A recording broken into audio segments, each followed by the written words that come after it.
ಶ್ರೀರಾಮ ಸಮರ್ಥ. April 14. ಸಂತರು ನಮ್ಮನ್ನು ಎಚ್ಚರಗೊಳಿಸುತ್ತಾರೆ.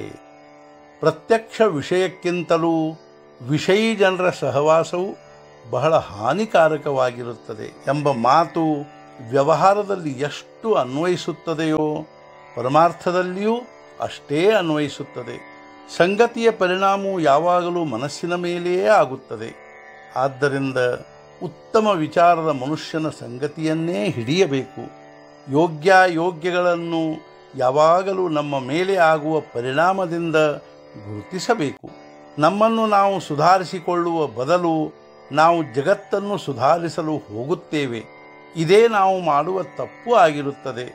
ಜಗತ್ತಿನಲ್ಲಿ ಸಂತರು ಇರಬಹುದೆಂದು ಬಹಳಷ್ಟು ಜನರಿಗೆ ಅನಿಸುವುದೇ ಇಲ್ಲ. ಸತ್ಪುರುಷರನ್ನು ತಿಳಿದುಕೊಳ್ಳುವುದಕ್ಕಾಗಿ ನಮ್ಮಲ್ಲಿ ಸ್ವಲ್ಪಾದರೂ ಭಗವಂತನ ಪ್ರೇಮವು ಇರಬೇಕಾಗುತ್ತದೆ.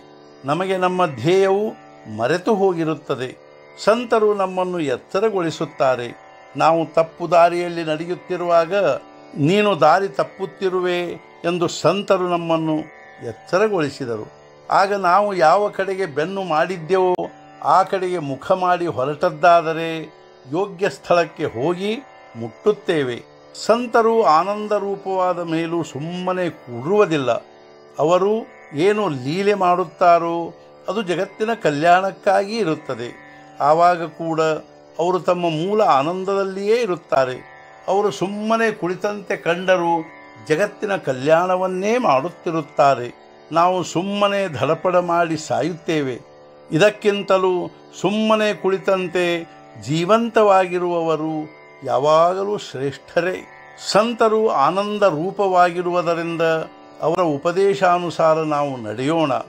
ಜನರಿಗೆ ಉಪದೇಶ ಮಾಡುವುದರಲ್ಲಿ ಸಂತರ ಉದ್ದೇಶವು ಒಂದೇ ಇರುತ್ತದೆ.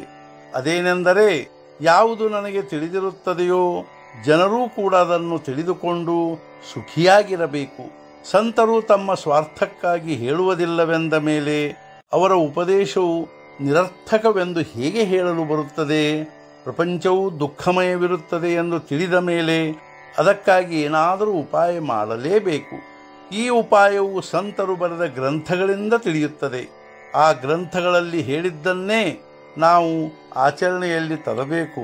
ಗ್ರಂಥಗಳಲ್ಲಿ ಹೇಳಿದ್ದನ್ನು ನಾವು ಆಚರಣೆಯಲ್ಲಿ ತರದೇ ಇದ್ದರೆ ಆ ಓದಿದ್ದರ ಉಪಯೋಗವಾಗುವುದಿಲ್ಲ. ಓದಿದ್ದರ ಮನನವಾಗಬೇಕು. ಸಾಧನೆ ಹಾಗೂ ವಾಚನ ಕೂಡಿಯೇ ನಡೆಯಬೇಕು. ಯಾವ ಸಂತರ ಗ್ರಂಥಗಳನ್ನು ನಾವು ಓದುತ್ತೇವೆಯೋ ಆ ಸಂತರ ಕೃಪೆಯಾಗದ ಹೊರತು ಅದು ಸರಿಯಾಗಿ ತಿಳಿಯುವುದಿಲ್ಲ. ಯಾರ ಮೇಲೆ ಅವರ ಕೃಪೆಯಾಗಿರುತ್ತದೆಯೋ ಅವರಲ್ಲಿ ಪಾಂಡಿತ್ಯವಿಲ್ಲದಿದ್ದರೂ ಆ ಗ್ರಂಥಗಳ ಅರ್ಥವು ಸಹಜವಾಗಿ ಹಾಗೂ ಸ್ಪಷ್ಟವಾಗಿ ತಿಳಿಯುತ್ತದೆ. ಪಂಡಿತರು ಕಲ್ಪನೆಯಿಂದ ಸತ್ಯಸ್ವರೂಪದ ವರ್ಣನೆ ಮಾಡುತ್ತಾರೆ. ಆದರೆ ಸಂತರು ಮಾತ್ರ ನಿಶ್ಚಯದಿಂದ ಹಾಗೂ ಅನುಭವದಿಂದ ಅದರ ಸ್ವರೂಪವು ಏನೆಂಬುದನ್ನು ಸ್ಪಷ್ಟವಾಗಿ ಹೇಳುತ್ತಾರೆ. ಇಂದಿನ ಮುಖ್ಯ ವಿಚಾರ, ಸಂತರ ಆಜ್ಞೆಯನ್ನು ಪಾಲಿಸುವುದೆಂದರೆ ಸಂತ ಸೇವೆಯೇ ಆಗಿರುತ್ತದೆ. ಸದ್ಗುರುನಾಥ ಮಹಾರಾಜ್ ಕಿ ಜೈ. ಜೈ ಜೈ ರಘುವೀರ ಸಮರ್ಥ.